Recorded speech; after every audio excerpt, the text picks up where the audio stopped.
Welcome to Tata Communications presents ET Studios, the future of cyber protection in association with ETCIO.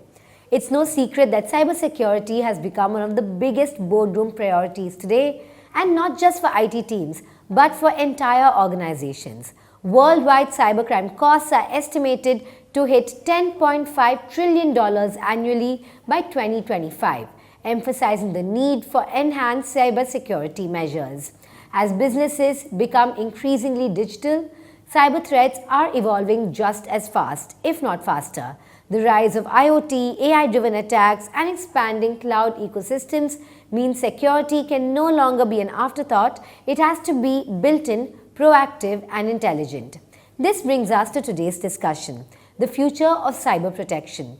We'll be diving into how organizations can strengthen their defenses by adopting platform-based security, integrating IT and OT protection, leveraging data lakes, and harnessing AI-driven threat detection. To help us navigate these pressing challenges, we have an incredible panel of experts today. Please join me in welcoming Harshad Mengare, Global Chief Information Security Officer at Tata Chemicals, Sudhir Kanvinde, CIO, Supreme Industries. And we have with us Arvind Kumar, Associate Vice President, Tata Communications. Thank you so much for joining us today. Thank you. Thank you. It's our absolute pleasure. Each of them brings a unique perspective from securing critical infrastructure and managing supply chain risks to enabling security transformation across industries. Let's get started. My first question is for you, sir. Securing operational technology, OT, is as crucial as IT security, especially in industries like chemicals. How do you approach securing both digital and physical assets while maintaining operational efficiency? First of all, thank you for having me here. You're welcome. OT has unique challenges. When it comes to operational technology, we can't really compare with IT because IT is now in a mature phase. OT still has certain legacies, due to which it is extremely difficult for us to have controls in place, especially visibility is a bigger challenge. Systems are widely connected with operational technologies, IoT devices, which has certain security limitations. So especially what we say is basically OT systems are the most crucial. If something goes down, it's not just data, but also the human life on stake. So OT systems are critically important for us. So what I have seen in the past is basically just having air gap system is not enough. What we need to have is basically you also have a segmentation, especially a macro segmentation in operational technology is something which is going to be very helpful because macro segmentation gives you ensure that the segmentation is properly done. Typically what I have seen is one of the attack German steel mill. There was an attack in German steel mill which allowed attacker to get into their OT network. Since it was not segmented, the lateral movement was very easy. Second challenge which we have seen is basically the remote access. That's a bigger threat today. Remote access to OT. What we see today, if it is not segmented, right, but there is a possibility that remotely somebody can access to your systems. Most of the time, these OT systems are in a remote locations. So we allow remote access to these systems, and that also brings a lot of threat. So during this kind of digitization, what we need to ensure that whenever these remote threats are coming in, we have to have appropriate strategies and controls in place. One good example is basically if you have a visibility, what you can control is very easy. If you don't have a visibility, then it's very difficult for us to control. So remote access needs a lot of visibility. So who is going to access? What is it that they are going to access? These are some of the things which remote access controls ensures. Third is there are many systems which are 24/7 in operations, right? Unlike IT, say when I say IT, you can actually shut down and restart some of the servers. But in in OT environment, your operational efficiency is important. So you have to keep these systems 24/7 operational. So patching is something which is a major concern because you can't shut down because it is directly linked with your productivity. You have to ensure that your systems are not shut down. So some sort of a virtual patching is something which is very essential in OT environment. So you have to find a balance between IT and OT, ensuring that the operational efficiency for digital assets is properly integrated. And you can't afford any business downtime, as you Absolutely. said. Those losses are directly linked with your productivity and human. So absolutely. you're absolutely right. Yeah, and those were some great points that you went through, sir. Micro-segmentation, essential. When there's remote access, you need visibility, and of course, how you can do digital patches, to ensure the continuity of business. So, fantastic points there. I'll take it across to you, Sudhir. As cyber threats evolve, manufacturing firms must secure their supply chains, IoT networks, and legacy systems. What strategies have worked best for Supreme Industries in strengthening cybersecurity? So earlier, all these SCADA systems were isolated. They were not, as mentioned by Mr. Mangle, those were standalone, not connected to IT. Now what is happening, as you rightly said, 24/7 operations, we cannot stop. At the same time, remote access. So suddenly what happened is, all your infrastructure SCADA systems had factories exposed to external world, which is a threat. So what we have done is, for this particular security related threats, because everywhere, if everybody is, and in NBFC or in banks, there is a lot of investment already in place, while manufacturing is sitting duck kind of, unless we invest on cyber security. So we started first with SD-WAN, which is all our factories. We have 29 factories, all are on SD-WAN. SCADA systems are protected. We are not exposing SCADA system directly to external world, but we have gone with the edge servers, so that all data is captured, stored, processed locally at our factories. Now we will move that data to a centralized data lake. So that's the strategy we are trying, and but why I'm saying trying, because every day there is a new news, and with AI related attacks and all, we want to make sure that all our production is not touched by external world. That is something we are trying at this point. All right, so doing some pilot rollouts there before going full scale. Excellent approach there, sir. Arvind, platform-based security is becoming the preferred approach for modern enterprises. What advantages do organizations gain from unified security platforms, and what challenges should they prepare for? Sure, that's a good point. So the platform-based approach brings a lot of value to the organization. However, it poses a lot of risk also. But if you have a proper strategies to mitigate the risk, you can get immense value. If I look at the advantages, first, it brings a big efficiency towards the entire organization, because your entire operation gets simplified.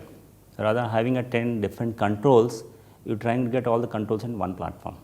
That is the one biggest advantage. When you try to consolidate 10 controls into one, you got a big cost saving. This is the second. Third, which is the biggest advantage for cybersecurity, is your attacks vector get reduced, because suddenly 10 controls becoming one, your attack surface goes down. And then the last, obviously, your from a compliance point of view, headache also get reduced. So these are the big advantage. But from a challenge point of view, the biggest challenge is probably CISO, CIO will feel, do you have a vendor lock-in? Because suddenly from 10 vendors, I have one vendor. I am reliance on one vendor, which is the biggest threat which CISO and CIO think. Second, you get a lot of skill gap. For the individual technology, you get a lot of people who can manage the system. Suddenly, you get a very fancy, robust probably solution, but you need people to run that platform. So there is another big gap there in the industry. I think if people solve these some of the challenges, it brings immense value to the overall organization. Absolutely. I'll take it across to you, Harshad. Harshad, data lakes are transforming threat detection by consolidating vast security telemetry. How is Tata Chemicals leveraging data lakes to improve cybersecurity intelligence and incident response? It's a great question. I'll not be able to share my Tata Chemicals data because of sensitivity reason. What I would like to share is some of the generic practices and how effectively we can use data lake. First of all, bringing all the data towards data lakes gives us a centralized view. That telemetry is very crucial. As you know that cybersecurity do not have one solution, perfect solution. We have multiple solutions like we have EDR solutions, web security solutions, email security solutions, and on top of it we are doing continuous monitoring, looking at the multiple incidents. Now data lake brings a unique advantage. When we bring all these data together, it will give us more visibility towards what sort of incidents are there. Okay, how we can react to these incidents. The false positive ratio will definitely go down because we have now the telemetry of all the data, and effectively we can actually respond to those incidents in a much more efficient way. That's how actually I see data lake brings advantage to the industry. Well, absolutely, sir. Data lakes, I think, now are here to stay for sure. And Sudhir, AI and machine learning are revolutionizing cybersecurity, yet adoption challenges remain. What role do these technologies play in predictive threat detection, and how can organizations make better use of them? So now all new machines which are coming from all OEMs, all are equipped with sensors. Huge data is available. Now how we use that data for shop floor optimization and logistics optimization. Why I am saying this? Because there is a huge focus by government to create India as a manufacturing hub, and we will be able to sustain, because next 5 years are really important. Why I am saying, because I was part of government, I was joint secretary, and there is a huge focus. I was part of road transportation, then Ministry of Shipping. So all ports, the plan is to make sure that entire manufacturing is happening near ports so that we can export pretty fast. Okay. There's a big project going on for even Mumbai Port Trust. But at the same time, how we make sure, because unless our factories are secured, we will not be able to compete. So our main aim is to make sure that predictive maintenance, then your shop floor optimization and logistics optimization is in place. Any disruption in logistics will have a big challenge for not only for my company but overall India, because today our logistics cost is much more than the cost in Europe. Even Singapore or UK, we compete with them in cost. If a little bit of disruption, cost will shoot up. Absolutely. But at the same time, government is doing a lot of work for this Arogya Setu. You must have, you know, right? Yes, Similarly, there's a Arogya Setu for drivers, for trucks. It's like you enter your driver's data, entire information is available. So digitization of data is moving at a tremendous pace. Yeah. So it's a Sarthi technology. Now all these technologies are there, data is there. How you protect, that is important. And to sustainability and to make sure, as he rightly mentioned about the data lake. So data lake, whether how we create data lake at one place or a distributed. Say for in my case, there are 29 factories. So I'm looking at all these OEMs. What is the best approach, whether to store data across all locations or create one data lake and make sure that data lake is protected, but at the same time I want to save cost, right? Because coming data from various factories at one location will have a bandwidth issue. And then again, protecting will be very easy, yes, but at the same time we need to work together. It's like all vendors, manufacturers, even our competitors. I'm not saying only my company, but everybody should work together and make sure India becomes a sustainable and production or manufacturing hub. Yes, I think that's a collective responsibility, and it's so interesting the wealth of experience that you bring from your previous stint, and it was very interesting to know that too. So thank you for sharing that with us. Taking it across to you, Arvind, cloud adoption brings new risks, especially in securing distributed environments. What best practices do you recommend for balancing security, performance, and compliance in a cloud-first world? I think it's a great question. So, from a security point of view, the biggest threat for cloud, hyperscaler cloud environment is trust.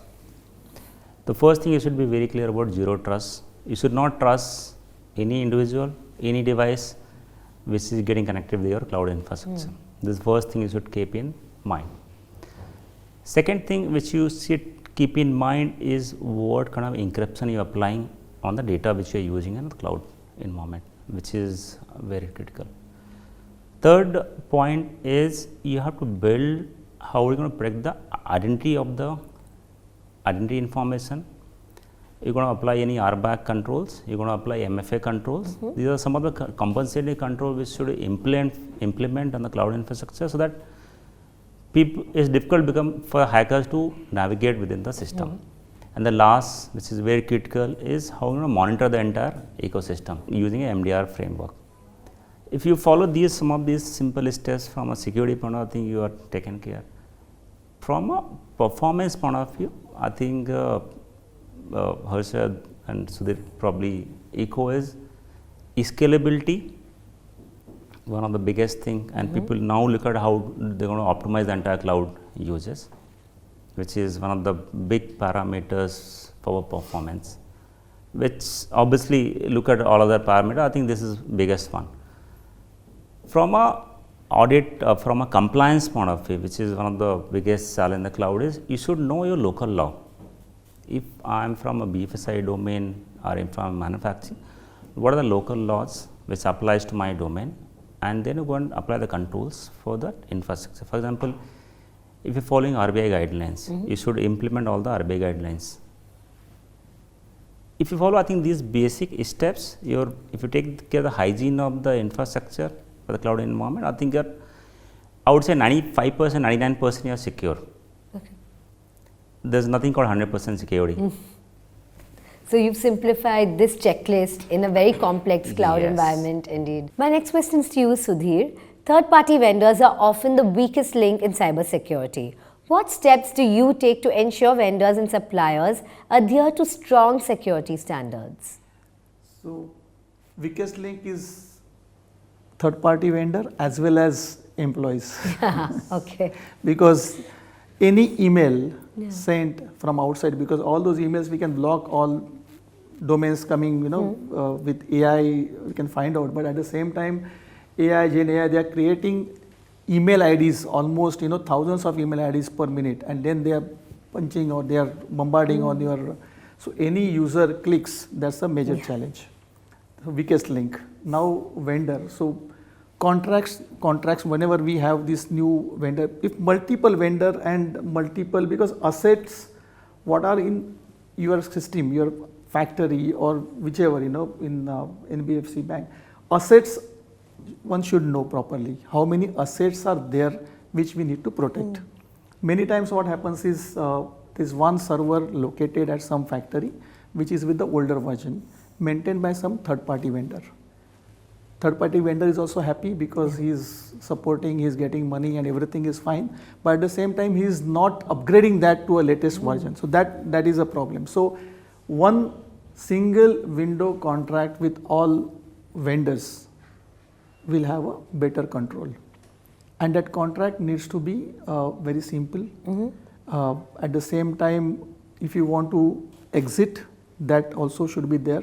At the same time, once it's handshaking, it's very difficult to again break in between. So it's like a marriage with you have to make sure at least so you are there for many years. So contract should be simple, exit policy should be there, and upgrade, because what happens is many times OEMs or external contractors, weakest link, as you said, they implement, they add product, application, programming, whatever, but knowledge is not given. So I have seen many people, they have implemented a lot of technology, lot of good products, but because of training not given to employees, we are not using that all features.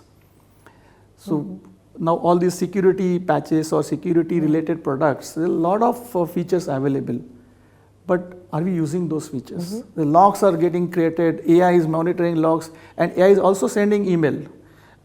So what we have now done is not only email but also WhatsApp message if certain parameters are crossing. So that's what we should be simple. Training is one more kind of important part in this, and weakest link, you have to train your users.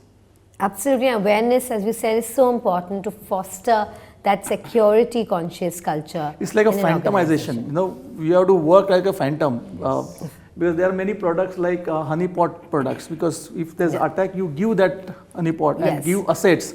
So they're not actually real assets, but those assets are given for attackers to play around. And as soon as they start playing, we know exactly what is happening, and then you stop them. Fantastic. Those are some great distraction techniques.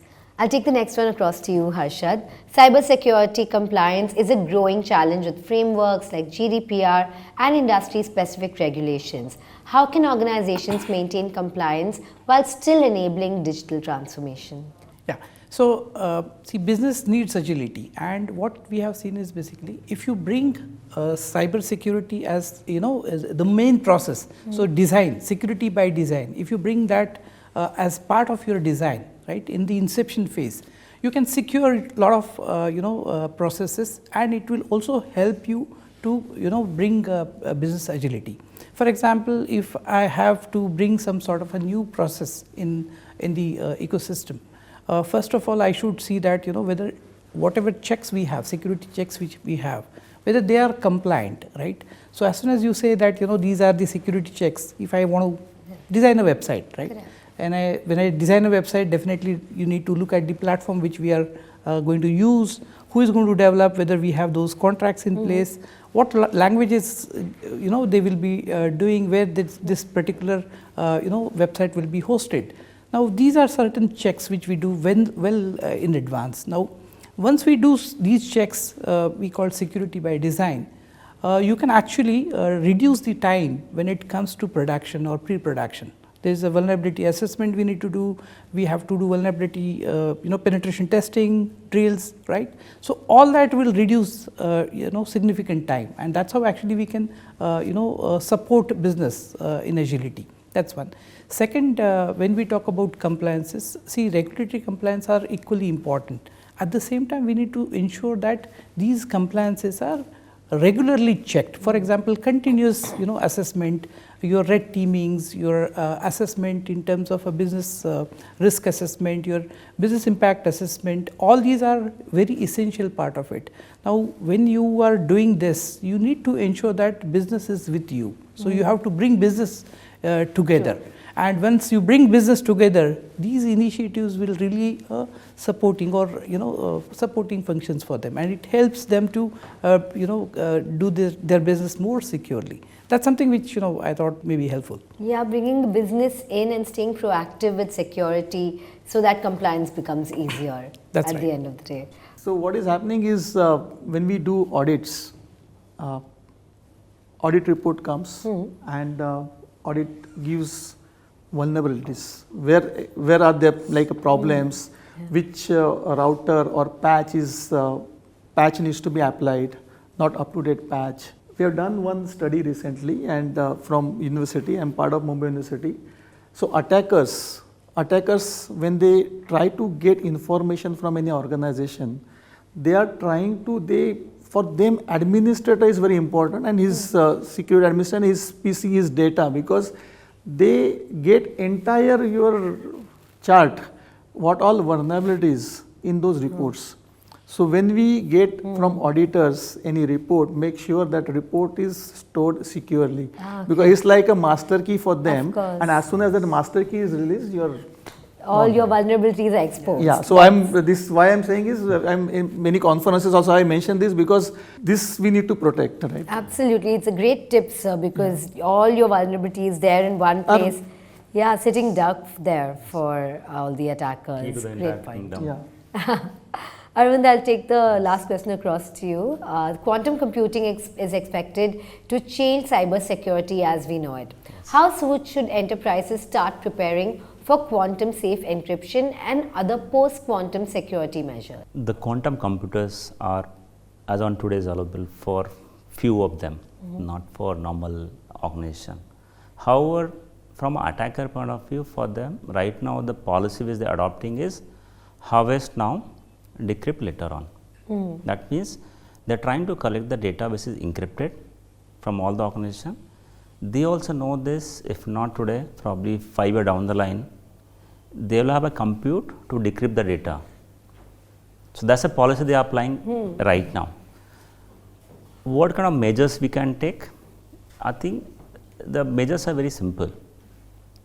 If you find a algorithm which is safe from quantum computers, because the processing powers which they have probably million times at times. Simple thing, if you apply a lattice or hash space algorithm, probably you will to resist the attack, probably decrypt the data. It is not that it is going to be 100% foolproof, but I think if you take these are basic the policy encryption algorithm, I think you are able to safeguard your assets.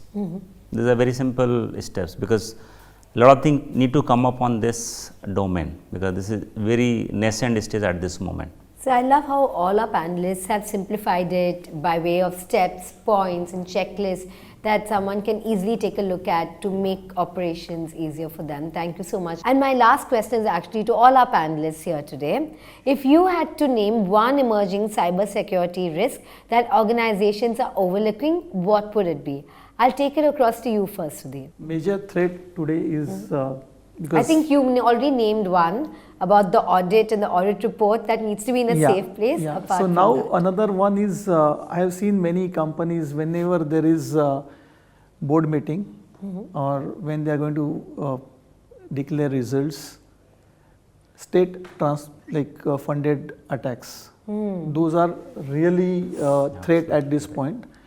So we normally what we do because our CISO team we have a big screen where we see attacks are coming from which region.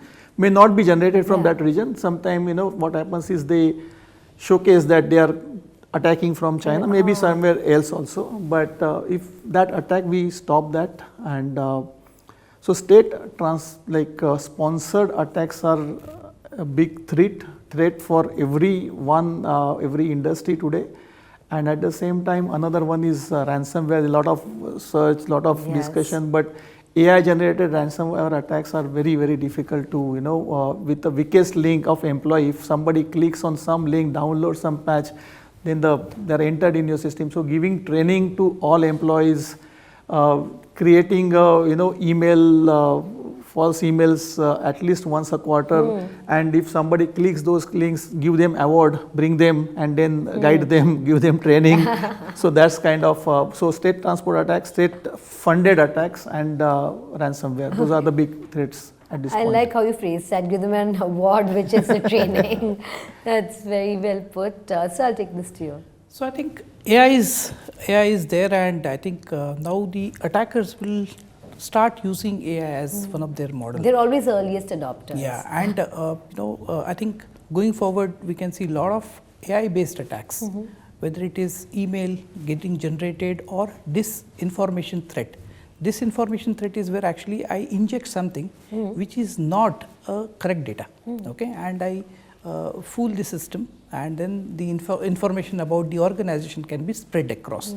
That's something which is going to be the next interesting threat, which I see is the one over, and what ransomware and other malware related threats. Now the second part is the polyformic malwares. There was a study, there was a POC done, and there was a malware created by Black Mamba. Okay, this malware, it's self-replicating. So on the fly it generates codes. So it can fool any system easily. It creates a threat-based code, and if it gets deployed in your environment, it is very difficult to identify those threats. These are some polyformic threats which is going to be the next interesting. Better be prepared for those because they sound like they're very soon in the pipeline. And Arvind, I'll ask you to have the last word. Sure. So I think I echo what Harshad said. I think we are living in the era of FOMO for AI, because every organization is running behind to go and adopt AI projects. But this brings a lot of challenges. The adversarial attack which you talk about, Harshad, where the LLMs are giving an output based on the data we have injected. Now, attacker, if they inject the wrong data, the output will be obviously going to be wrong. That is the one biggest threat. Second, which is impacting all the people, is deepfake, which is impacting even organization also. So, I think these are some of these FOMO technology is creating a bigger cyber threat today, because people are adopting like crazy. Yes. So, I think if you are able to control these, I think biggest saving for the organization. I've learned so much today, especially this phrase FOMO technology is going to stay with me. And on that note, it's a wrap on this panel. Thank you so much for joining us here today. It was an absolute pleasure hosting you. Thank you so much. Thank What an insightful discussion that was indeed. We explored how cybersecurity is evolving from platform-based security models and IT-OT convergence to AI-driven threat detection and the growing importance of data lakes. We've also touched on cloud security, third-party risk, and even preparing for quantum computing's impact on cybersecurity. One thing is clear, cybersecurity is no longer just a tech challenge, it's a business imperative. Organizations that take a proactive, integrated, and intelligent approach will be far better equipped to navigate this ever-evolving threat landscape. A huge thank you to our incredible panelists, Harshad, Sudhir, and Arvind, for sharing your expertise and real-world experiences. And of course, thank you to Tata Communications for supporting this crucial conversation. Thank you so much for joining us, dear viewers. Let's take today's insights and turn them into action. Stay secure, stay resilient, and see you at the next discussion.